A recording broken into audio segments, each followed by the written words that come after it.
Paradise Life is, to me, the best community in the world. People interact every day with everything.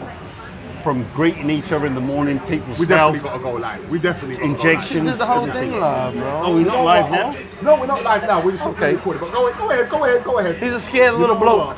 I'm going to go live. I'm actually going to go She live. did the whole thing live. Keep on talking, That would have keep on been, talking. you know how many views it got live? Yeah, with you on it. Not with No, my with sorry us ass. talking all that shit we just talked. Not my Okay, sorry so ass. I'm- You, yeah. By the way, Steve, I'm KT, a lo- where's continue. I'm a, KT, where little guy at? All right, my bad. I'm a local at Flip Flop, aka Happy Birthday Bar, the world famous Chicken Shack. You come here for information, interaction with brothers. You get all the information free. Have a drink with like-minded brothers. It's not a chica thing here. We all probably have similar hobbies. We have fun. However, we travel.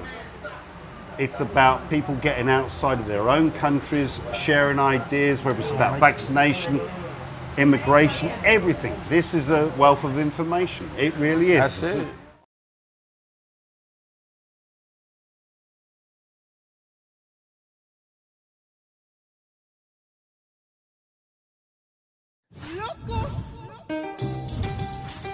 Bienvenido, BIGJAY, escape a República Dominicana. Hasta pronto, papi.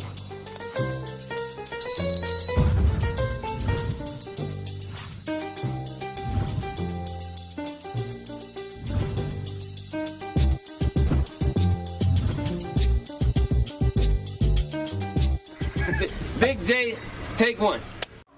This is Big J Escape to the Dominican Republic. I didn't put the jack in, so you probably would have heard the fan and not Greg.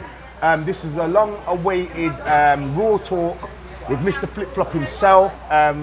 Long-awaited, too long. I was meant to do this interview quite a while ago. Didn't get round to it. But you know, they say good things comes to those who wait. And they do. So Mr. Flip Flop, once again, thank you for giving me your time and patience and energy. First question I want to ask is, how long have you been in the Dominican Republic? Well, let's go before that. You are from Southside Queens, is that right? Southside Jamaica Queens. Right. So, you know, I'm not going to ask you how you grew up and stuff like that, Gotcha. but fast forward, the time in your life, what made you come to the Dominican Republic, and was you looking at other places before you came to the Dominican Republic? No, where I'm from, I lived all up and down the East Coast. I lived in 6 states before I ever found, Wow. I had a passport, before I ever had a passport. Wow. That's just how I've always been. Right. I can't say why.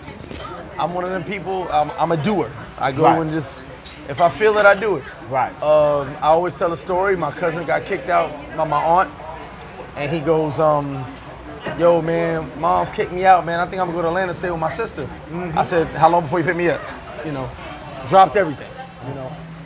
That's just the type of dude I've always been. So here, I did not know I was going to live here, but I was here a lot. Wow. And it ended up being like, So you were traveling here for I was holidays? here a lot. Right. you were here I've a been lot, coming right. here 14 years. There Wow. was a point in time I was here every 2 weeks. So it was a lot. Wow. Yeah. This was That my was a getaway. lot. I worked so hard. Yeah. This was my only getaway. So I literally, if I came here for 3 days or a week or whatever it was, this was my only getaway. Right. So it's just one of them things. I didn't plan it. I didn't even know I was going to end up living here for good.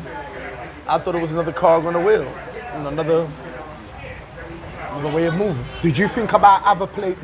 I mean, before you, so you were coming here on holiday. Was there other places that were on the cusp that you think, you know what, maybe I'll go here, let me try out Dominican, or was it just, no, you came to the Dominican Republic and it was like, right, this is where I need to be? I never planned on living in North Carolina. I never planned on living in Atlanta. Never planned on living in South Carolina. Never planned on living in Ohio, Florida. I never planned on any of it. It was not like, we're going to go here.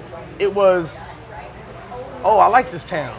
I'm going. So I never planned on going anywhere. Now I'm here. I wish I did plan. A lot of stuff I would have done differently. But never planned anything. So everywhere I've ever been, when I stayed long term, whether it was 6 months to a year, whatever it was, I just went.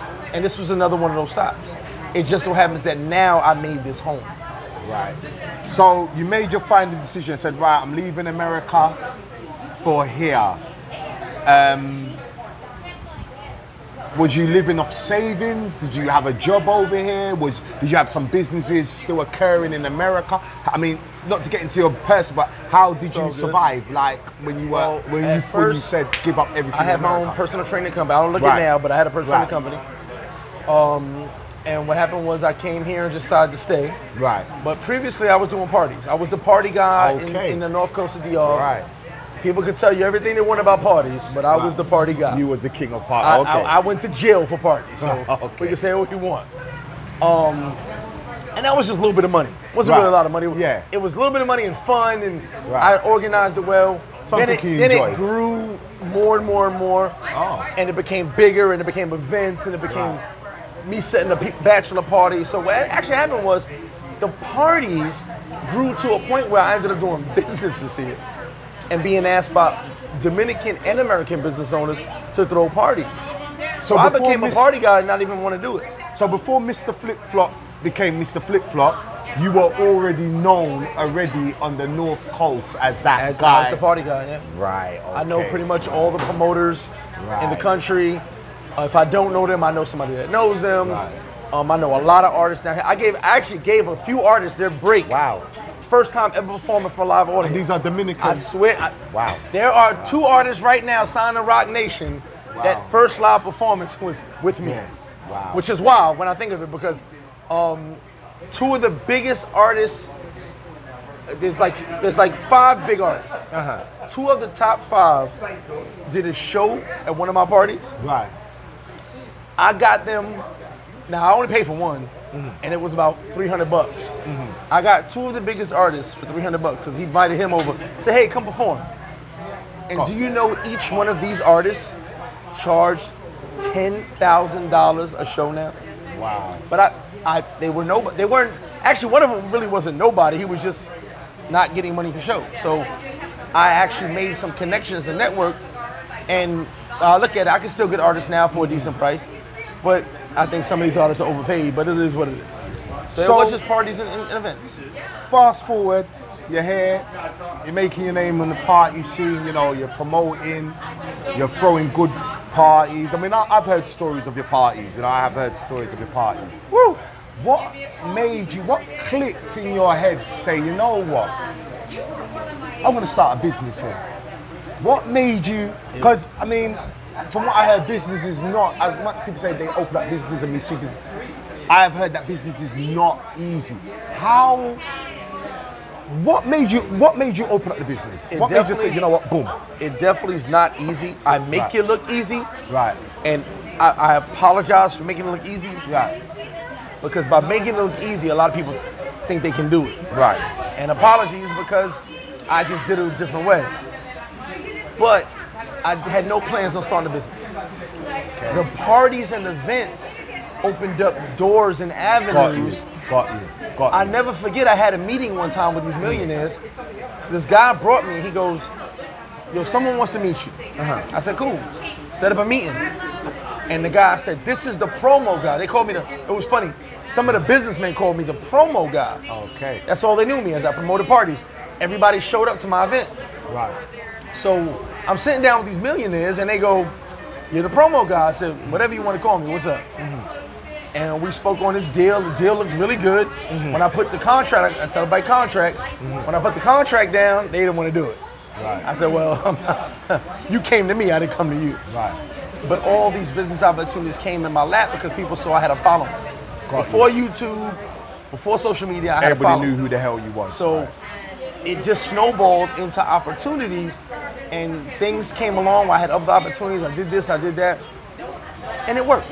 It just so happened that Flip Flop pulled into the picture.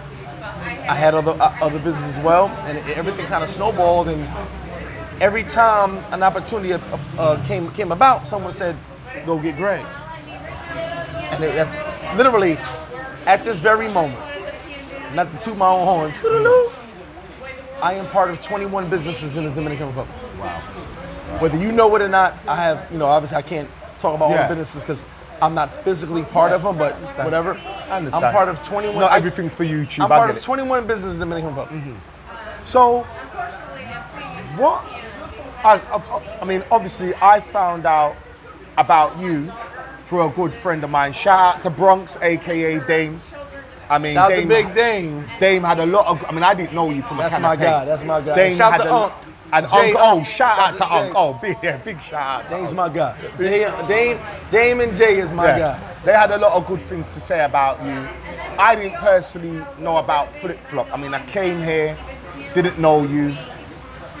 What makes Flip Flop a successful business? Why do people keep on gravitating here? What is it? What's the secret? You can look around now, it's homeroom. White, black, Indian, everybody's talking to each other.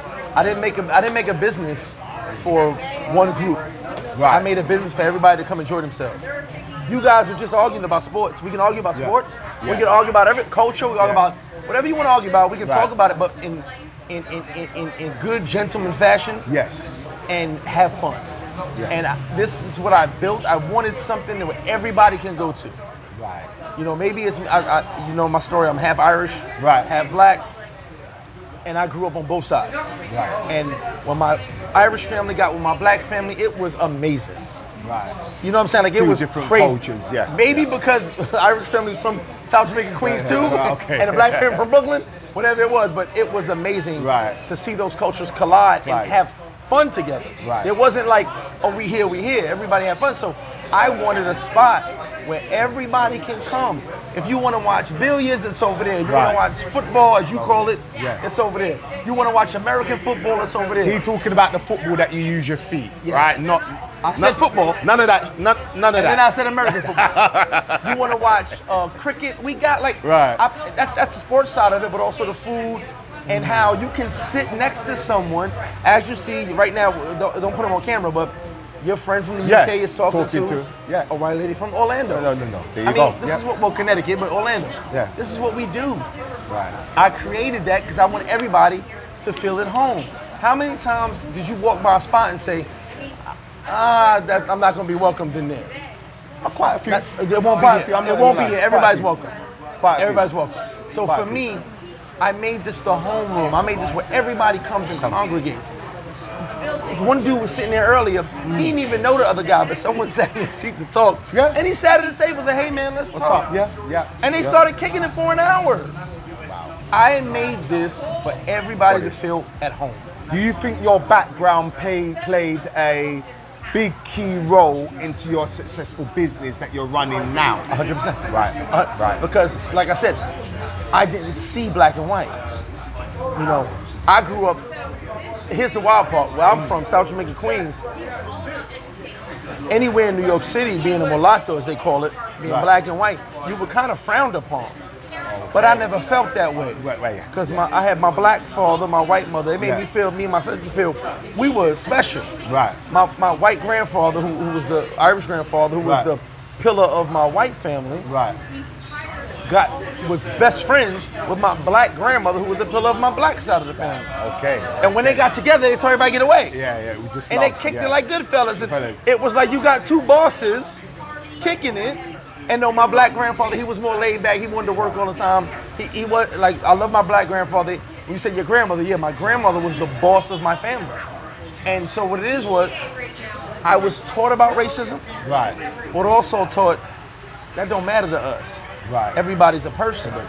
So when people talk about, I've seen racism, I've experienced it. Yeah. But also, inside my family, it was always taboo. Like, hey, we don't do that here. Right. You know, we don't do that over there. It's nothing but love over here. Because you had my grandmother coming from the South, and her from the South, she had to deal with the KKK and all that. So she wasn't trying to hear all that. Right. Then you have my Irish grandfather, who I told you before. I was taught about the Irish, how they came off Yeah. the boat. Yeah. And my grandfather told me I came off the boat and white people threw rocks at me. And you know, you never understand that. So I never understood racism the way most people do. It's all about let's be family, let's be love, let's have fun. You know what I'm saying? So when you What's up, baby? I'm on a live right now. On a live right now. One second. Yeah. Oh, you're good, man. What's up? What's up? So, being here, How y'all doing, fellas? coming here 14 years ago. Coming 14. when you first landed here, did you make 101 mistakes coming here? Was there a lot of mistakes that you had to make and, you know, cut your teeth in order to navigate yourself? Because, you know, a lot of people, they're moving here. Wait, it was a ton of mistakes. Right, okay. The entire reason for my YouTube channel was because of all the mistakes I made. How Hov said it, I did that so you won't have to go through that. The entire reason for the channel is because I made so many mistakes. Do you understand? I totally understand. I totally get it. I didn't know a lot of stuff. I had to learn it on the go. But here's the thing. I didn't have nobody holding my hand. I did it on my own. And I learned. Good, bad, happy, sad, I learned. Do you think that mistakes have to be made in order to learn in terms of living in Dominican Republic? 100%. You're gonna make mistakes, 100%. But at the same time, you learn. If you don't learn from those mistakes, you're a fool. But if you learn from them and do better, you're good. So here's the golden question now. Your business is in Sosua. You've been here for 14 years, which is a long time. You've seen Sosua change. There's 101 videos. You know, you got the old school people like, oh, Sosua's changed. They don't like it. I mean, I came here. I mean, I'm not going to say I was, because I wasn't here through the golden ages. I'm not going to say that. You know, I've heard all the stories, but I came. I mean, obviously it's coming back, but when I was here, it was a lot different. Now, you being here for 14 years, what have you seen that's changed for the bad when it comes to Sosua? What would you say, like, if someone was to ask you, like, okay, Greg, what's the negative of the changes that you've seen through the years that's happened in Sosua? The biggest negative is the idiots that run their mouth on social media that don't know what they're talking about. Because you'll get people in Nebraska telling me about what's going on in Sosua. The biggest negative, and not guys like you, I'm talking about the guys not just YouTube, social media, Facebook, all that just run their mouth about what's going on. They don't know what's going on. Right. You know, I remember when they said Classico was closed. And I was in the VIP in Classico. Hit you up. I think I I'm in the VIP with 2 bottles, like, oh, it's closed. Yeah, So I remember. I got a dude from, and shout out to Nebraska, I love you guys. But when I say Nebraska, this is how far away you are. A guy from Nebraska is telling me what goes on in DR. That's the thing that bothers me the most. Social media has changed because one person will make a post and say, man, flip-flop burgers are terrible, man. And 100 people will be like, word, for real? Oh man, I was gonna go to get a burger. Like, so it's like, you know, it's just follow the leader. So social media has become follow the leader. And what happens is when one person says something, whether it's true or not, the crowd runs with it. I totally agree with that, because I remember every time I'm in London, you know, I watch people's different channels and people reporting on things. And one thing I did realize when I'm out here, I would hear the news from overseas and I'd be like, nah, we good over here. There's exactly. How does that work? We good, you know what I mean? Nah, so I totally get where you're coming from. And I'm sorry to cut you off. What's the name of your block? Just your street. Name any of your streets. Western Road. I'm from Western Road. Western Road. Western Road. That's like me making a video saying, there's a fire on Western Road right now. West Green, yeah. And I'm in DR. Yeah. And you wake up and you go, what? Nothing's going There's on. a fire. And you go, what? I'm right here. But I'm telling you there's a fire. Yeah. That's what's happening down here. People are just running their mouths and speaking on things that they don't know about. And it's like, what? So that's like the same thing. Imagine I make a video and I go, there's a fire right now on West Green Road. West Green Road. Yeah, there's a fire. And you wake up and see the alert, like, oh, there's a fire. Oh my God, there's a fire. You wake up and go, but I live right here. Do you think social media has ruined sosua. Social media's ruined the world. Because here's the thing. This is a watch me culture now. Yeah. We're too busy watching what someone else does Yeah. than watching what we do and focusing on ourselves. I don't watch a lot of TV. I watch TV shows and some movies. When I say TV shows, like Walking Dead, I watch shows I'm interested in. Game of Thrones, stuff like that. And movies. I don't watch reality TV. I don't think I've watched reality TV since Bad Boy, the Puff Show. What was that?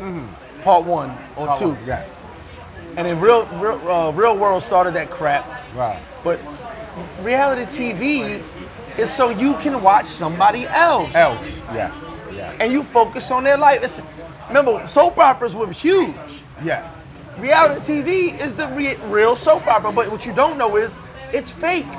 They create those scenarios that you see for ratings, but we're too busy watching. This new age, social media, is watch what someone else does. We see the nice car, we see the nice crib. We don't realize it's not theirs, it's the studio's. So social media didn't mess up one place, it messed up the world. I'm not a social media guy, so I don't understand being fake. I don't understand getting on here. You posted properties. Yeah. Those are your properties. Well, land. Yeah. I wish Your I had. land, excuse me, Yeah. the property, No, land. what you mean, yeah. Now, if I go and I take the same pictures Yeah. and I post on my Instagram, look at what I bought, y'all. Yeah. That's social media. That's fake. That's not my land, that's your land. But I'm posting it so everybody can think I bought it. But then someone goes, hey, but Big J just posted that. Right. I'll wait 3 weeks and I'll post it. Do you think there's a lot of plagiarism on the YouTube world? Like you might put out a video, let's say for instance, for argument's sake, you put out a video on wine.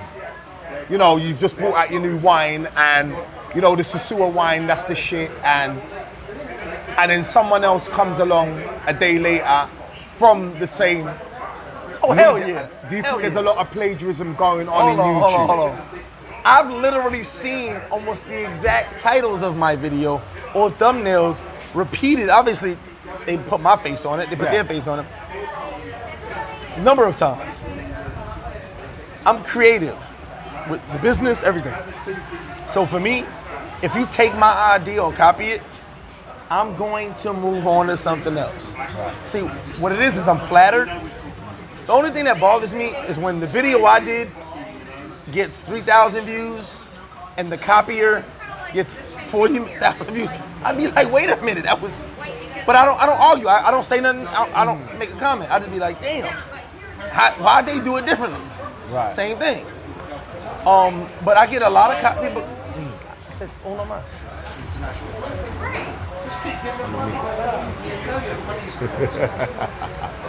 Sorry, he's trying to order another rum for me. I'm good. I'm good. Whatever, I was trying to order. Anyway, when people copy me, I'm flattered. I've been copied my restaurant. I've been copied my travel group. I've been copied Instagram, YouTube, but it doesn't bother me. I keep moving on. I move on. You could have came to me and said, hey, Greg, how do I do that? One of our first conversations, I told you, hey, Facts. and the little bit of knowledge I had, I told you, hey, do this. Facts. And we were sitting right here and you were showing me on the computer. I want everybody to win. Facts. But I ain't gonna lie. Them people could have came to me and said, hey, Greg, what's up with that? I'm gonna tell you, I want everybody to win. But they don't. They want to do it themselves. Do you think, Greg, that... Sorry, I've been distracted. Sorry. We're in Sosua, so I'm being distracted. Do you think that your rules and regulations and how you grew up, because, you know, when I look at your ethics and your codes, it's how I practically grew up, and we're practically, you know, near enough the same age. Except you from London. Do you think that, because, you know, I watch your lives and I listen to what you say, but do you think that your ethics and the way that you are, does it apply to today's world? It don't, but I can't stop being me. I can't be a sucker because the world's suckerish. Here's the thing. If tomorrow the whole world said we're gonna Gracias. give wet willies to every guy from London, I'm not giving Word Willies to every guy from London. Not one. Right. Like I'm thinking something out the box, but if the whole world just said we're gonna do this, I'm not doing that because I grew up differently. I have morals, I have values, I have a code. Yeah. But this new day and age, It don't does exist. not have that. No. You got a lot of guys who don't feel? even. How does that make you It feel pisses inside? me off because this hold on, bro. There's guys on this deep now. We're YouTube, getting deep. We're this getting deep. Instagram, We're gonna all get this, there. We're gonna get there. We're gonna get there. We're gonna get there. We're gonna get there. they We're gonna wouldn't get there. even, they would hold their breath when I walk by them. I'm gonna tell you a funny story. And it's actually not funny, it's back in the day. Right. That is when cops were beating you up and not on film. Right. Oh, okay. Cops came and harassed us back in the back of Southside. And my brother, rest in peace, he was like, yo, man, come on, man, we ain't even doing that. We drinking beer, like whatever. We have 40s, whatever. So he said, I don't care what y'all doing, little ant. Yeah. So I said, yo, man, watch your mouth. And the cop was like, we like 16, 17 years old. No matter of fact, that's a lie. We're 19 years old. That's exactly what we were, 19. I remember the year now. And he said, what'd y'all say? And it's 4 teenagers against 11 cops. 11. 11. This New York was crazy back then. TNT, if you know what it is. And so that we were like, man, get up out of here. All right. So we told one of my mans pour the beer out. So my man took a swig and poured it out. I just take the swig, so I slapped my man. My man was like, yo, you told me to pour it out. I just took a swig. Like, what's up? So I take a swig. I'm like, you know, like now we being assholes because we got like you being assholes to us, and we actually didn't do nothing. We're standing there drinking a beer. They go, all right, tough guys, throw us against the wall. All the beers fall. Put us in handcuffs. They give us rib shots. You know, we teenagers. Give us rib shots. We like, yeah, all right. You know, it's normal stuff, but we cool with it. That's the hood. We get to the precinct. They throw us all against this one wall. And then like all you little corny teenagers, y'all gonna have to understand who's the boss. So my brother, rest in peace, he literally goes, you know, if we went to high school together, you wouldn't even look at me. You'd walk with your head down. And I go, yo, mom, chill. Cause I know what's about to happen. Yeah. So he goes, oh yeah? So he pops him in the stomach. And we all handcuffed. I'm like, all right. So I go, see, that's what I mean. See, I just told him to chill. You want to act tough. But he's right. Yeah. If we went to high school together, you'd walk with your head down. I knew what was coming, but I had to make sure in his head he knew that. Yeah, right. Pop me in my stomach. Sorry. Wait again. No, Grace. Pop me in my stomach. Why did we have to do the interview here? It looked like somebody I knew. Pop me in my stomach, throw us in the cell. We get out, a couple of hours. It was a lesson of the hood. But this was rules you had to deal with. All that sucker stuff wasn't applied. Cops let us go. They know, no, it's like, hey, I'm in charge. You know what it is. There's rules. These young boys and these new guys, they internet tough. Yeah. They never had a cop bust them in their gut real quick. I agree. Give them a rib shot. I agree. Because they wasn't outside. That slogan, we outside, everybody wants to use it now. Everybody thinks it's cool. But being outside was not cool. Yeah, no, it wasn't. I've been outside since the 80s. Wasn't cool Being at all. outside was not cool. Wasn't cool. It wasn't fun. I don't know rappers make it fun now. We outside. It's not fun. What did Pop Smoke say? They say we outside. Send me the Addy. I'm going to pull up and slide. I ain't built for that. But that's what they do. They talk. They chatty patty, Twitter fingers. So the question to you now is, I'm on YouTube. I've got a small YouTube. You're my favorite YouTuber. I see what's going on. He's lying. I see what's going on. Why is Mr. Flip Flop, aka Mr. Southside, so hated? Don't get me wrong, you're loved as well. Don't say that you're not loved because you are loved. I know a lot of people that respect the shit out of you. But there's also a large crowd that dislike you. What do you think it is? I mean, I can give you my opinion, but I just want to hit. What do you think it is? I'm going to wait for your opinion, then I'll tell you mine. Okay. I think my opinion is, I've known you for 3 years. If 3 years. Yep. I'm not gonna say we're best friends. I We would say came and had prawns right here. we're acquainted. I would consider him my friend. But My friends show up on but time. his cousin's more my friend My than what friends he show is. up on time. That's why he's not my best friend. But okay, continue.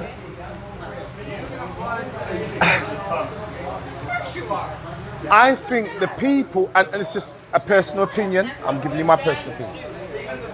When you do your lives, I see that you're a non-nonsense guy. You're a non-bullshit guy. You say it how it is.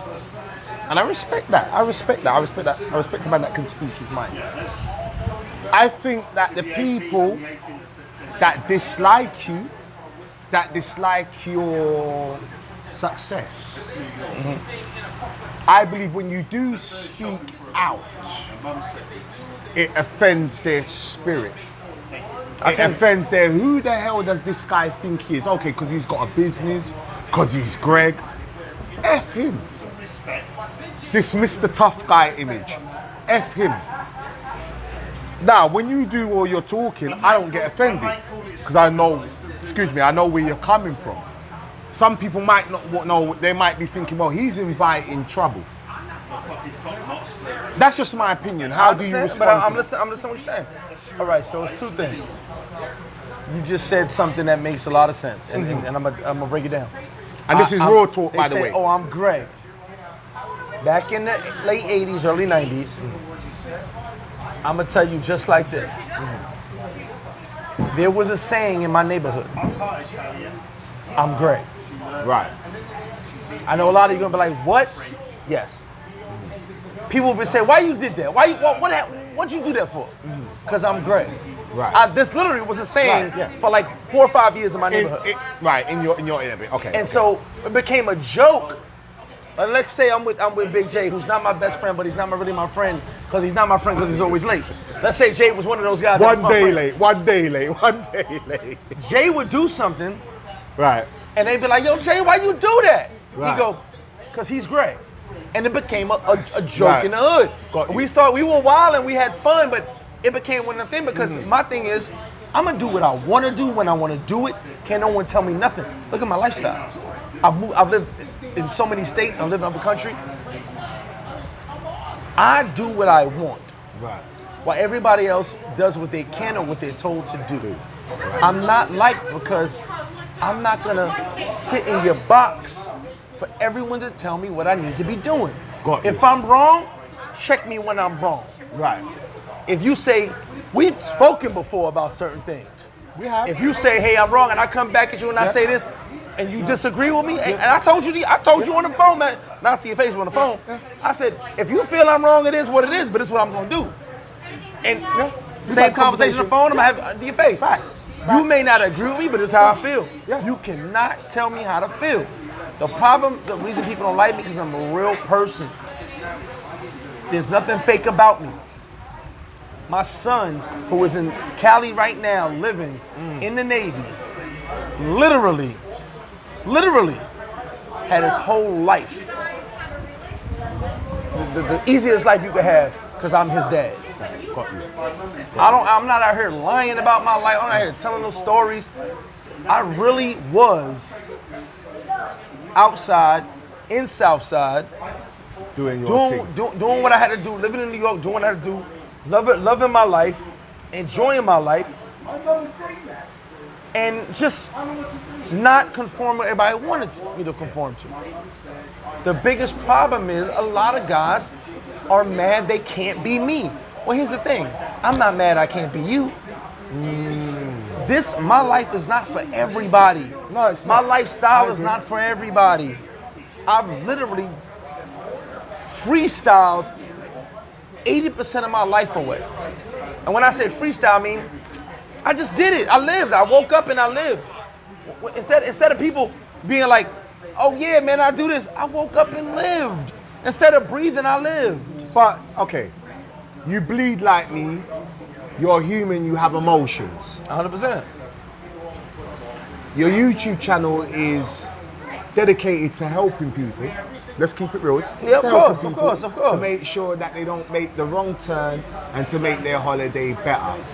So when you're putting in that effort to make sure a person that you don't know anywhere around the world that's coming into this country to make their life better, and then they turn around and say negative things about you? How does that make you feel? Because I mean, a lot of people say, I don't give up. But really and truly, as a human, how does that make you feel, knowing that you're putting your time when you could be doing anything? You're giving information to people, say, look, when you come over here, don't do this, don't do that. Okay, save your money here, save your money here. Okay, you should visit here, you should visit here. You're putting in that effort. Yeah. How does that make you feel when you get these negative energy back? Lesson learned. It bothers me a lot. Lesson learned. But also, I also realize. And I'm not talking about the trolls, I'm just talking about the naysayers. I know what you mean. Also, what you just said is why people hate me. Yeah. Lesson learned. So I helped you. You did? I'm talking about you personally. I'm not talking about you personally. You did. I'm not talking about you personally. I'm talking about the other person. I helped you. I did this. I did I did this. I did that. Yeah. I made sure you were good. I went out my way. I wasted my time. I did all that. Right. And then you turned on me. Lesson learned. I can't take it back. I've done help so many people who turned on me. It's not even funny. But here's the thing. They turn on me and they head for the hills. Because I'm loyal like a dog. So they turn on me and they run that way with their tail between their legs, not realizing they thought it was I can turn on them and it's gonna be okay. I ain't beating nobody up. Nah, we not built for that. I'm older now. But they realize you just lost everything. All the contacts I built, the network I built, once you turned on me, bank stop. It's over. Well, talk about turning on people. I mean, I'm gonna bring this up because this is why I wanted to do a live. Do it. No, it's not even a live. See, it's pre-recorded, but anyway, this is why that issue. this live, this rum's kicking in. Raw talk. Beg your pardon. We know of a fellow YouTube. Let's put his name out there. I'm gonna put his name out there. Mr. Dean Cole. Put it out there. You and Dean Cole was rocking for quite some time. You had a good rapport. Before the bullshit happened, you had a good rapport. Before the bullshit happened, it's hard for him to admit, before the bullshit happened, you had a good rapport, yes or no? I mean, rapport is hell. You were okay, you were cool. I'm sure. What's rapport to you? All right, rapport to me is, you could be a complete fucking arsehole. You might do things where I think, you know what, Greg, certain things he does I don't agree with. But you know what? If I call Greg, or if I buck up Greg, he cool. Do you really want me to say what? No. Things you want me to say on here? No. Don't do that. Because I'm not trying to. No, it's no drama. But do you really want to say what? No, because I've got some talk? shit to say. Do you want to say raw talk? Oh, fuck you, no. This is raw talk. Okay. No. Before you get there, let me talk. You said raw talk. I wanted to say something. There's no beef or drama at all. No. That's not what I'm saying. The situation was this. I can show you my phone. I got receipts. I can show you receipts. There's no lie to me. Dean was cool. It's the first time I've said his name in like a year. He was cool. He was kind of like my driver. Okay. He had a whip. He went. I rent whips all the time. Now I got my own car, but I rented whips all the time. He had a whip. He was renting. Right. He would drive. Same thing. Yeah. But once in a while, he would need me to show him around. Now, fair enough. Just so we're clear, and he could probably come back and lie as much as he wants to, and that's cool too. No, I know he's a goddamn liar. But, and I'm not saying this to flip. Let's do raw talk. Let me tell my story. You see where Flip Flop? Do you know where Rumba is?